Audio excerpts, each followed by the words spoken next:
Eu costumo dizer que falar sobre congelamento, preservação da fertilidade é também um pilar de equidade de gênero, para a gente trazer isso como conhecimento, porque o conhecimento nos faz tomar decisões com maior autonomia, com maior profundidade.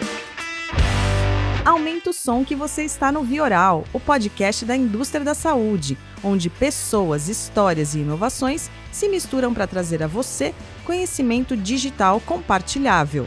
Esta é a 6ª temporada e você pode se conectar no Instagram, @Vioral, ou acessar os episódios no seu agregador de podcast favorito. Se liga que mais um episódio vai começar!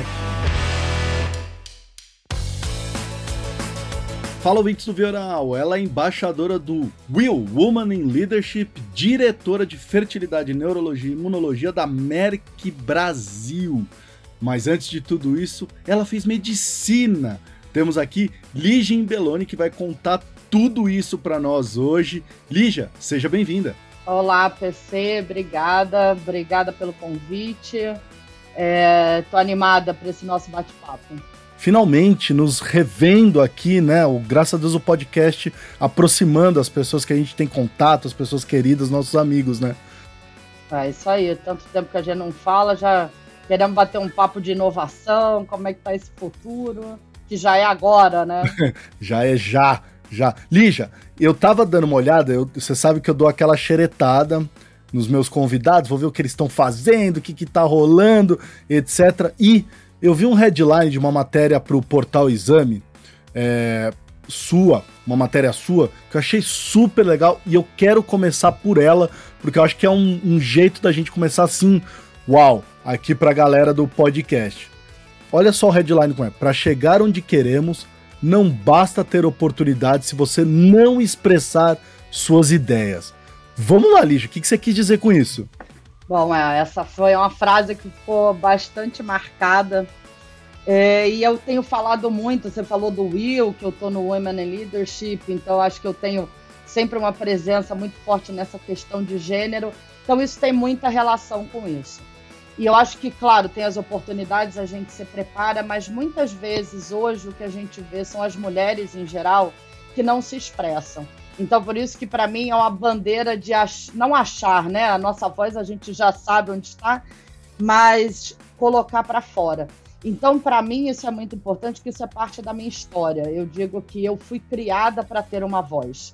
Então, desde pequena, quando eu tinha 12 anos de idade, lá no Rio de Janeiro, meus pais me levaram para o Museu de Arte Moderna para debate com adultos, e eu pegava lá o microfone, dava minha opinião com aquele monte de adulto, para todo mundo olhando incrédulo e meus pais com muito orgulho. Então isso foi uma jornada para mim desde cedo de ter a voz. E eu comecei a ver foi que não é para todas as mulheres. Então, no mundo que a gente vive, a gente é um pouco silenciada e às vezes a gente fica na insegurança e não fala e não se expressa e vai guardando essas coisas. Então eu acho que esse headline é sempre uma lembrança de que a gente precisa colocar nossa voz para fora, e isso é muito importante. E eu reparo isso em pessoas em diversos cargos, não importa às vezes se é um analista, um coordenador, às vezes diretores, meus pares. Mas será que eu vou falar isso? Isso vai parecer mimimi? Não, mas o meu chefe pode não gostar. E isso é fundamental, porque senão a gente realmente não encontra nossos espaços. Então, tá nesse caminho esse headline da importância que eu vejo em ter nossa voz ouvida. Boa. E você impulsiona isso nas suas colaboradoras, Lígia? É uma coisa que você fala, gente, fala, você dá essas oportunidades. Tem na tua pauta de reunião um momento que galera, tô aqui pra te ouvir. Como é que você faz pra trabalhar isso? Porque às vezes a pessoa realmente, Lígia, ela é um pouquinho mais acanhada, realmente tem esse medo, às vezes vem de outra cultura, que não foi essa cultura dos seus pais que te criaram com esse empoderamento. Como é que você empodera as pessoas? Como é que você treina isso nas pessoas? Isso é interessante, porque é o que eu tenho visto muito com essa posição de WIL dentro da Merck, da gente ser também referência e começar a entregar segurança. Eu acho que um primeiro ponto é a segurança que você tem para se expressar ou não e como você vai ser visto. Então, colocar a segurança, falar, você pode falar independente de cargo, independente de hierarquia, e eu digo sempre que você é a autoridade naquilo que você faz ou numa apresentação que você está, então empoderar nesse sentido, de você tem esse espaço. E claro, quando a gente está nos grupos ou com a equipe, é sempre ter essa escuta ativa e aceitar as opiniões divergentes. Aceitar que a gente pode errar. Então, vou dizer que eu sou dessa pessoa da discussão, um pouco do conflito, que não é combate. Eu coloco minhas opiniões muito forte. Então, minha equipe também vai sendo treinada para se embasar, para falar comigo e trazer. Mas numa escuta, mas eu acho que principalmente, e no que eu vejo de maior desenvolvimento e impacto, é mostrar que as pessoas têm essa autoridade, que elas podem falar, trazer essa segurança para elas. Isso, para mim, é o mais importante. Agora, Liz, está contando um pouquinho da tua história, do Rio de Janeiro. Eu falei que tem uma medicina aí no meio da tua vida. Também, para quem eles estão só nos ouvindo, eu tô te vendo. Tem uns quadros aí do Rio de Janeiro no fundo também. Conta um pouquinho dessa história dessa carioca que escolheu fazer medicina e ingressar na indústria farmacêutica e mudar um pouquinho o rumo da carreira, na verdade, sair um pouquinho da clínica e ir para o lado mais do negócio, do business em si. Acho que é até interessante isso para a gente pensar sempre que a gente pode fazer viradas na nossa vida, né? Eu digo até para minha equipe que às vezes a gente mira numa única coisa que a gente quer seguir, eu quero esse cargo, eu quero essa posição, mas a gente precisa entender e desenvolver competências. E essas competências vão nos preparar para outras coisas. Bom, eu fiz medicina com certeza absoluta de que eu queria ser médica entrando na faculdade com 17 anos. Eu sempre gostei de estudar, mas eu via no meio da faculdade que eu não queria ser aquela médica que estava num consultório ou mesmo operando, mas eu não sabia bem. Mas a família era médico também, Lígia? Foi assim algo de família? Meu pai é médico, minha mãe é médico, e eu digo que eles não exerceram influência direta, mas depois de 16 anos de terapia, eu sei muito bem que houve influência. Então eu tinha essa certeza, e aí no meio da faculdade falei, acho que não é isso, mas ou eu estudava ou eu trabalhava, não sabia o que eu ia fazer, me formei. Quando eu me formei, eu ia fazer até residência em ortopedia, e eu falei, não, ou eu vou ser feliz, ou eu vou ser infeliz o resto da minha vida. Conversando na época com uma diretora de marketing da B. Braun, ela falou para mim, Lígia, isso aí que você fala que você gosta é marketing. Porque a gente médico fica muito limitado a saber só medicina. E aí eu segui para um MBA em marketing na GV em vez de fazer residência e achei que eu ia trabalhar com varejo, com comida, com carro, menos com medicina. E meu pai falava, Lígia, uma médica com marketing, vai para a indústria farmacêutica. E ele que me deu esse pontapé, eu falei, vou ver que mundo é esse. Lógico. E aí eu comecei no marketing farmacêutico e amo o que eu faço. E eu juntei as duas coisas, que mal ou bem a medicina sempre me deu uma base. Eu fiz uma trajetória de gerente de produto até onde eu estou hoje, sempre me deu uma base diferenciada. Então essa foi minha virada e eu acho importante a gente ter esse olhar, que eu falava, eu sou médico, eu só sei medicina. O que eu estou fazendo nesse mundo corporativo que eu nem sabia o que era? Até que eu entendi que competências são essas. Então eu tenho uma competência na medicina de um olhar amplo, de tomar decisões rápidas, de profundidade de conhecimento, de lidar com equipes multidisciplinares. Então, você vai entendendo as competências e vai encaixando. Então, aí foi minha... E não deixou de atender o paciente no final das contas, ele está lá no final do funil. Exatamente. Eu acho que no marketing, tendo a base da medicina, você traz também esse olhar que está comigo da minha formação médica. Lógico. Agora, Lígia, você está dentro de uma área, né? A gente estava falando, fertilidade, neurologia, imunologia, que são áreas, assim, crescendo demais. Eu não sei porquê, se é a faixa etária que eu estou vivendo agora, mas eu queria começar a falar um pouquinho dessa área da fertilidade, é uma área que a gente tem ouvido muito ultimamente. Eu até quero te ouvir um pouquinho, se isso realmente é porque tá novo, tá se falando demais, mas a gente puxa dados, por exemplo, da Rede Lar, o Brasil lidera o mercado de reprodução assistida na América Latina. Tem mais. O Sistema Nacional de Produção de Embriões no Brasil, de 2022, registrou mais de 45 mil ciclos de fertilização in vitro. E eu reparo, se você olha ao redor, no meu ciclo de amizades, você vê isso acontecendo mesmo. Por que esse mercado tem ganhado essa proporção no Brasil nos últimos anos? E se isso tem a ver com a minha faixa etária ou não? Isso tá acontecendo, é uma mudança que a gente tá tendo desse mercado. Eu vou te dar um pouco de dados de mercado, mas vou começar com essa percepção de crescimento, que eu acho que vem muito em função de se falar mais sobre isso. Então, esse é um lugar muito da mulher de... mas eu não quero falar com ninguém porque eu tenho dificuldade em engravidar, eu não quero falar que eu fiz um tratamento. Então, a gente ouvia menos. E hoje se fala mais abertamente sobre isso. Então, a gente tem essa percepção de repente, todo mundo está fazendo e, de repente, está falando de congelamento de óvulos. Vamos falar disso também. Então, o mercado realmente brasileiro ele é o maior da América Latina, mas ele ainda é muito pequeno quando a gente compara com outros países, por exemplo, na Europa. Então, a gente hoje tem menos ciclos no Brasil do que na França, do que em outros países europeus. Um dado interessante é, por exemplo, na Dinamarca, 10% dos bebês nascem por FIV, por tratamentos de fertilidade. No Brasil, isso é 0,3% dos nascimentos. Então, o nosso mercado ainda é muito pequeno, mas ele tem um potencial gigantesco. E ele é pequeno porque ele é out of pocket, então cada um paga o seu tratamento. Não tem cobertura privada, não tem cobertura pública.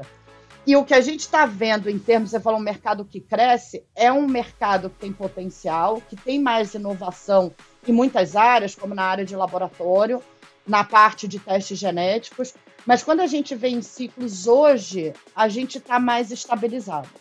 E isso em decorrência do out of pocket, então da parte financeira, que você não tem cobertura. Então a gente teve um boom logo depois da pandemia, então claro, foi super impactado na pandemia, as clínicas tiveram que fechar, o mercado caiu em torno de 10%, e no ano seguinte, em 21, ele cresceu 35%.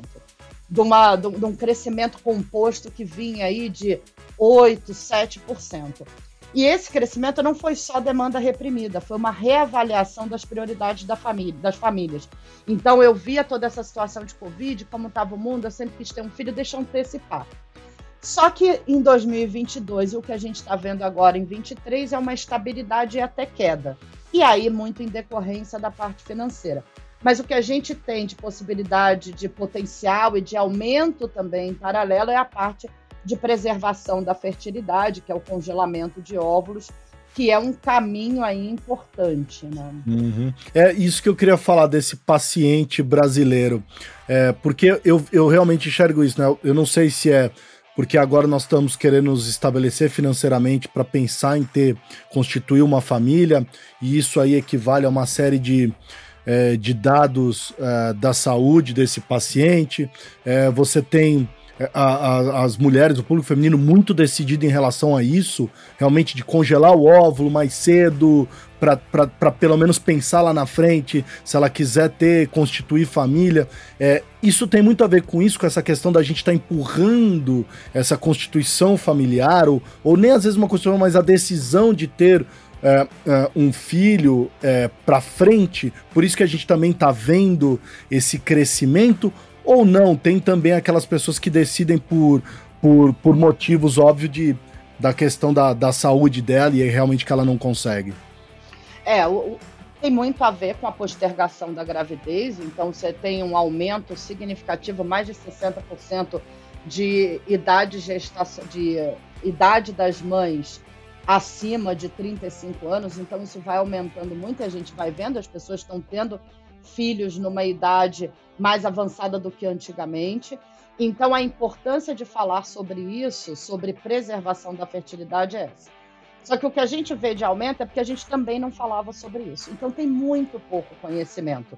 As mulheres vão ao ginecologista desde a adolescência e não são informadas sobre a necessidade de preservação ou de falar sobre isso, se quer ter filho ou não, e que elas podem pensar e fazer alguma coisa hoje se elas postergarem essa gravidez. Então, a falta de conhecimento básico, que é a partir dos 35, 36 anos, você começa a ter uma diminuição da quantidade de óvulos, da qualidade, o que torna mais difícil a gravidez, isso é pouco falado.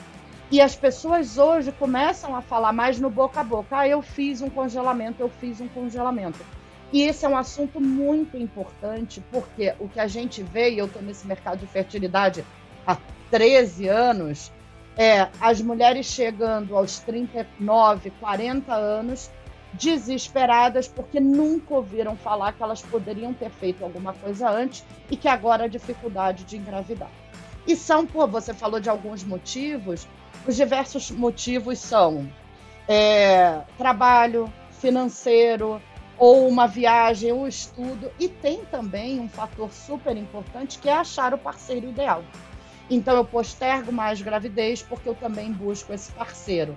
Então se a gente não fala sobre isso, quando chega lá é muito tarde. Costumo dizer que falar sobre congelamento, preservação da fertilidade é também um pilar de equidade de gênero, para a gente trazer isso como conhecimento, que o conhecimento nos faz tomar decisões com maior autonomia, com maior profundidade. Então, esse conhecimento é fundamental para eu tomar uma decisão hoje de postergar, pelo diferente motivo que seja, e saber que pelo menos eu consegui fazer alguma coisa que lá na frente possa me ajudar a engravidar. Agora, já que a gente está falando desse mercado, eu queria trazer um outro mercado, que é o mercado de 76 bilhões de dólares até 2026, que são as startups para a saúde feminina, que é uma outra coisa que você tem foco também, você é investidora anjo, dá para a gente conversar bastante isso, ou seja, falar das fintechs.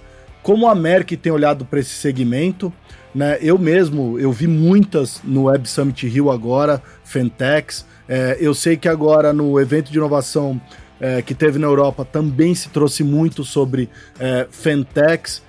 Lígia, fala um pouquinho de como a Merck enxerga esse mercado e como que ela traz para perto de uma grande indústria essas startups. E eu queria também ouvir um pouquinho do lado da Lígia empreendedora também. Bom, eu acho que esse é um mercado que eu gosto muito de falar, porque tem relação com o que eu trabalhei bastante tempo, que foi saúde feminina, a parte de fertilidade. Eu estou numa empresa que investe bastante em inovação. A gente teve agora a visita à nossa VP, que trouxe a questão das fintechs também.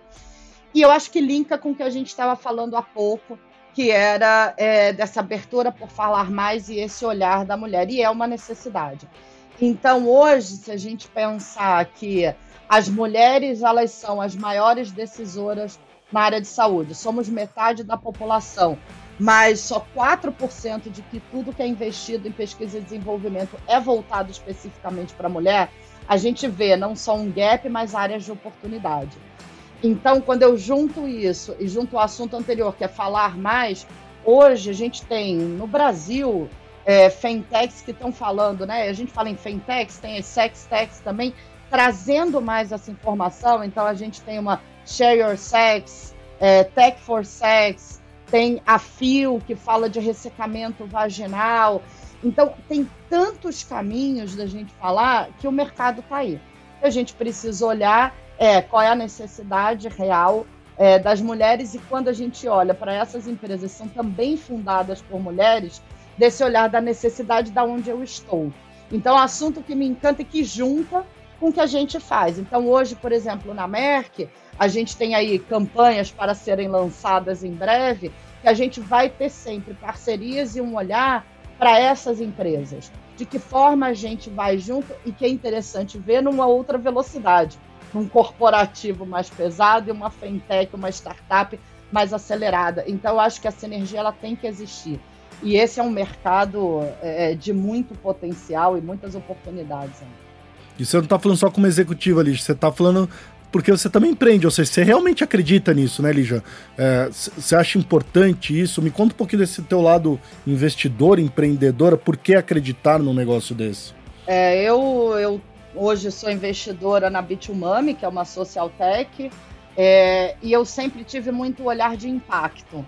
Então, quando eu olho, por exemplo, uma Bitumami e tudo que é feito em relação a impacto, com as mulheres num desenvolvimento de independência financeira. Então, o meu primeiro olhar sempre foi para impacto.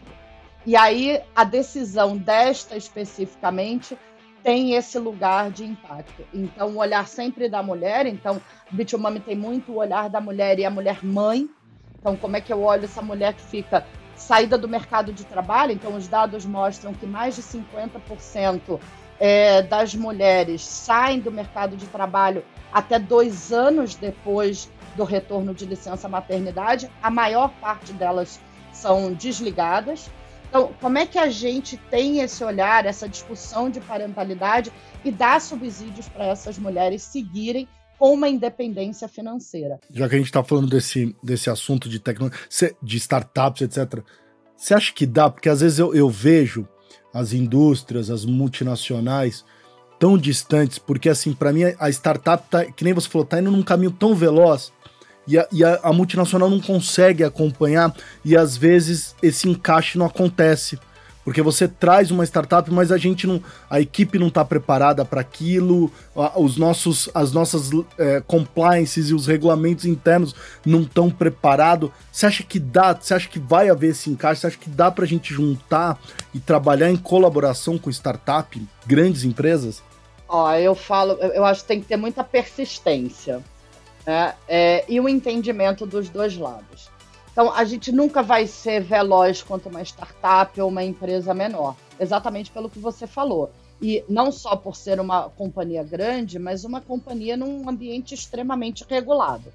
Então, a gente vai ter, eu estava falando isso outro dia, numa das parcerias que a gente está fazendo, que a gente levou meses para fechar um contrato. Porque até a discussão do contrato mas que tipo de serviço é? Como que isso é feito? Mas eu acho que tem, porque você pode ter benefícios de ambos os lados. Mas a persistência, porque não é só o tempo, é também um modelo diferente de fazer negócio. Eu falo que a indústria farmacêutica ela é super inovadora, desenvolvendo tratamentos e drogas, mas ainda um pouco mais, não sei se atrasada, mas quando a gente olha para outros mercados, mas um pouco mais conservadora na forma de fazer marketing.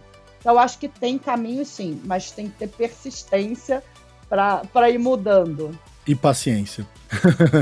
E paciência. Lígia, eu sempre gosto de ouvir de vocês como que essa loucura da transformação digital pós-pandemia que pegou o mercado de trabalho, como que impactou a tua vida profissional? Eu queria ouvir de você, Lígia, como é que foi esse impacto? Como é que foi? Você que tem uma cabeça tão aberta, mas eu aposto que tem algumas coisas que te pegou, assim, que você falou, caramba, mudou meu mindset, ou mudou tua maneira de trabalhar, assim, o que mudou essa transformação que a gente tá vivendo em você? Eu acho que, a gente já tá há tanto tempo assim que já incorporou. Então, acho que logo no começo, para mim, era uma dificuldade. Começar numa empresa sem ver ninguém, sem ter aquela interação, foi sempre um medo. O que eu vi é que a gente terminou se adequando, se adaptando, e a gente consegue fazer as conexões mesmo no online. Mas acho que nada substitui o olho no olho. Então, o que a gente precisa é ter sempre esse equilíbrio.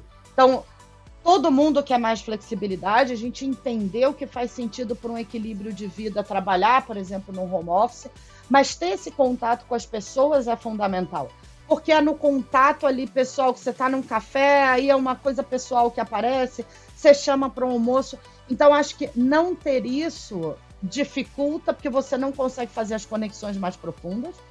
Uma outra coisa que eu acho que complicou é que antes você ia na mesa de uma pessoa, resolvia um problema rapidinho e voltava. Agora tudo virou uma reunião formal. Lígia, você já encontrou uma fórmula, essa famosa fórmula de milhões que tá todo mundo querendo? O que se faz? O contato com o cliente deve ser digital, deve ser físico, não é a gente que vai decidir isso? O que você tem sentido? Eu acho que a gente sempre vai ter que ter o contato físico. O que a gente não vai ter era a frequência e a quantidade de contatos que a gente tinha físicos, mas que a gente conseguiu fazer isso de forma online.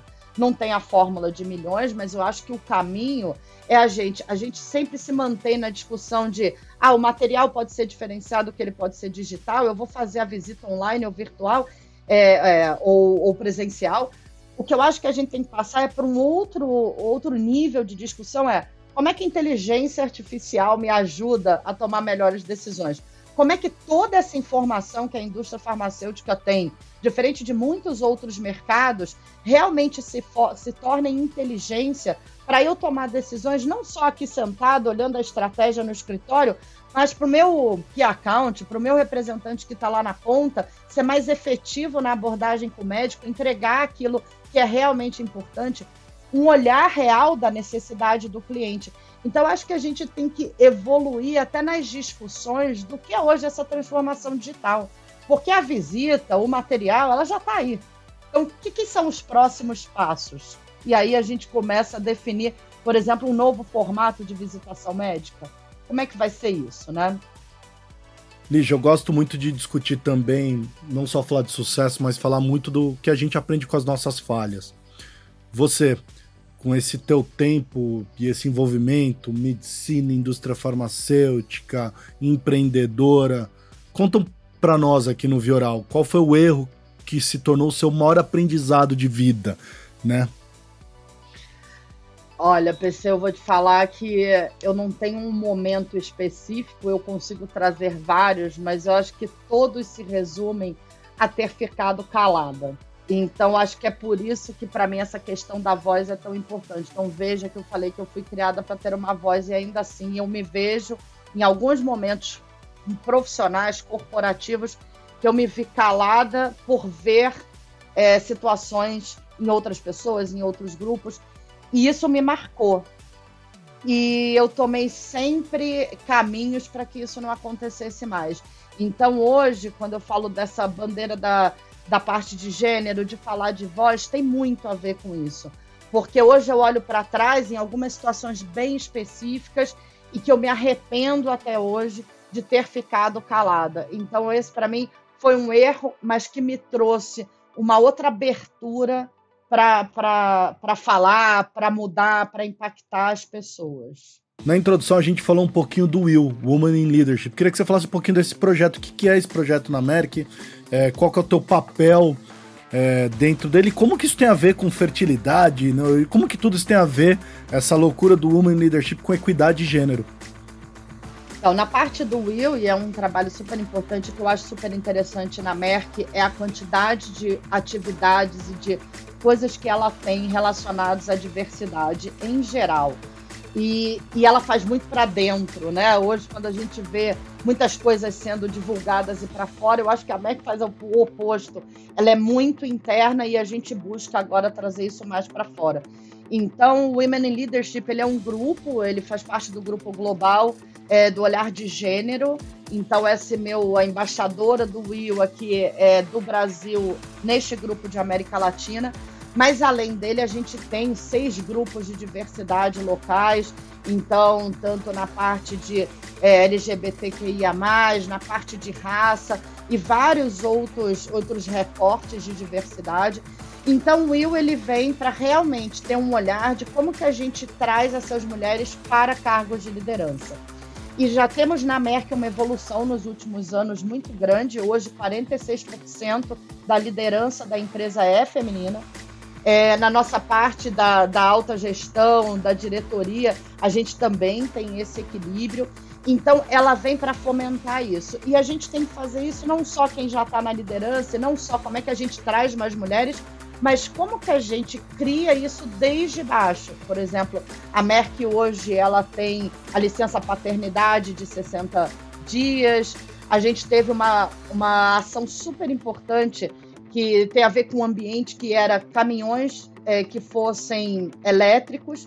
E a partir disso, então hoje a gente tem caminhões elétricos, e a partir disso, com uma parceria com uma das empresas, a gente colocou mulheres para dirigir esses caminhões. Então, nós temos motoristas mulheres. Então, a gente tem sempre esse olhar, que é uma coisa... E, além das discussões internas, que eu falo que não haverá nunca equidade de gênero se a gente também não tiver um olhar e cuidar dos homens. Então, também não pode ser só o olhar da mulher. Como é que eu olho esses homens e ajudo-os a estar nesse novo contexto? Então, a gente faz isso muito na empresa também, com muitas discussões. E aí, você me perguntou, como é que isso se relaciona com fertilidade? São coisas distintas, mas quando eu olho a fertilidade dentro da parte de diversidade de gênero, tem muito a ver com essa questão da preservação da fertilidade. Então, como é que eu trago essa informação? A Merck hoje é líder global em fertilidade e eu ainda preciso trazer muita informação para as funcionárias.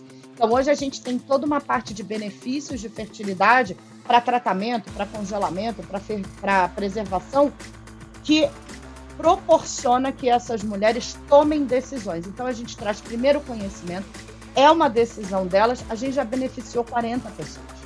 Então, as 40 pessoas, talvez de outra forma não pudessem fazer, hoje fazem com esse benefício. Então, isso é um pilar de equidade a partir do momento que eu tenho uma melhor informação para uma melhor tomada de decisão com maior autonomia. Então, de alguma forma, tudo vai se encaixando. Eu quero aproveitar essa oportunidade, Lígia, acho que dessa fala tão poderosa que a gente está tendo aqui. Você falar dessas mulheres que estão nos ouvindo, mais da metade dos ouvintes do Vioral é o público feminino. E eu queria que você falasse para elas, Lígia, elas que estão pensando aqui na sua carreira, talvez tenham medo de se colocar, medo de se expor, não tem autoconfiança. O que você tem para dizer para as nossas ouvintes aqui do Vioral que estão pensando no desenvolvimento de carreira, querem chegar também no teu cargo, querem ser diretoras, talvez não acreditem tanto, talvez estejam falando, eu acho que eu não estou preparada ainda.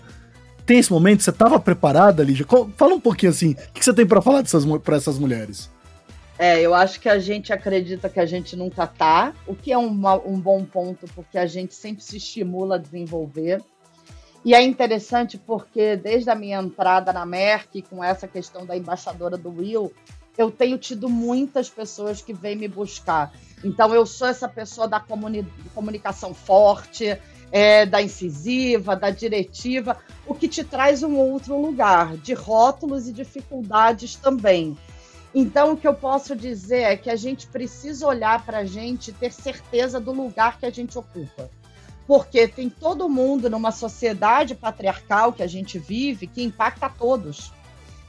Nós somos colocados num lugar de muita insegurança, de que a gente não pode, de que a gente não de que a gente não é capaz. Esse é o primeiro lugar, mas não é simples você fazer isso sozinho. Criar redes é importante. Então, o que eu vejo de mais importante hoje é criar essas redes e se olhar no outro, falar da dificuldade. Porque aí você vai ver que não é só seu. Porque a nossa tendência é falar, eu que sou assim, eu que não tenho, ou eu que não posso. Mas quando você olha para o outro e fala assim, mas você também teve essa dificuldade, e ser rede, se olhar no outro e trazer também isso para o outro, de falar, eu também, é importante, que vai te trazendo uma força. Que maravilha. Agora, para essa temporada, Lígia, a gente criou uma sessão de perguntas que poucas pessoas te fazem, e o objetivo é esse, a gente descobrir um pouquinho mais da Lígia pessoalmente. A primeira pergunta, Lígia, que a gente tem é, qual foi a última vez que você fez alguma coisa pela primeira vez? PC, eu ia falar da questão de me colocar nas mídias sociais, que foi a novidade. Hoje eu me coloco com muita opinião de temas que eu falo, mas eu vou te trazer outra coisa que foi a primeira vez, que tem conexão com parte do que a gente falou. Depois de 9 anos de um casamento, acabou, veio pandemia, eu solteira, eu falei, vou para aplicativos de relacionamento. Isso foi uma coisa nova que eu fiz pela primeira vez. Mas sabe o que é interessante? Que eu estou juntando com o que a gente falou até agora? É a parte do online, a parte do offline. Como que você tem que se readequar num perfil de comunicação? Como que você se coloca ali? Como que você recebe aquilo, né? Num menu de muitas pessoas? E tem total relação com como é que mudam essas conexões e essas relações do médico com o paciente, do representante com o médico, da gente que está num mundo totalmente diferente, porque quando eu casei lá atrás, nem o WhatsApp não existia, da mudança de forma de comunicação. Então, mais do que o que sai do aplicativo de relacionamento em si, é fazer uma coisa nova, quantas coisas você precisa observar e mudar e se readequar para algo novo. Então, acho que a última vez que eu fiz algo novo foi isso, e isso me trouxe muitas reflexões até do dia a dia do trabalho e das conexões. Para dar um exemplo, eu comecei a sentir falta das conexões reais, né? A gente falou, isso vai acabar, vai ficar só no online. E esse ano, eu, como puxando uma amiga que criou isso, eu estou fazendo 52 reencontros. que a ideia é pelo menos um reencontro por semana presencial. E está sendo fantástico. Pessoas que trabalhavam comigo em outras empresas, pessoas que eu não via há anos. Peraí, você tem um ano, em 12 meses, aí você tem que fazer 52 reencontros, é isso? Em 12 meses eu tenho que fazer 52. Eu estou um pouco atrasada, eu estou no 20º. Uau! Mas a ideia é essa, de reencontrar presencialmente, porque aí você começa a sentir falta desse contato do olho no olho. Que legal. E está sendo fantástico, porque é rever histórias, rever jornadas, aonde a gente chegou. Então, acho que essa minha primeira coisa nova me trouxe muitas reflexões sobre várias outras coisas também. Que legal, que legal. Se eu abrir seu Spotify agora, Lígia, qual foi a última coisa que você ouviu no Spotify? O que tem lá? O que tá dizendo sobre você? Bom, eu vou te dar as duas coisas. Uma tem as músicas que eu gosto. Eu gosto muito de Rhythm and Blues, de R&B, de Black Music, mas eu fiz uma viagem agora para Zanzibar há pouco tempo e eu ouvi o pop africano e fiquei encantada. Bom? Então, eu tô apaixonada pelo pop africano. Sério?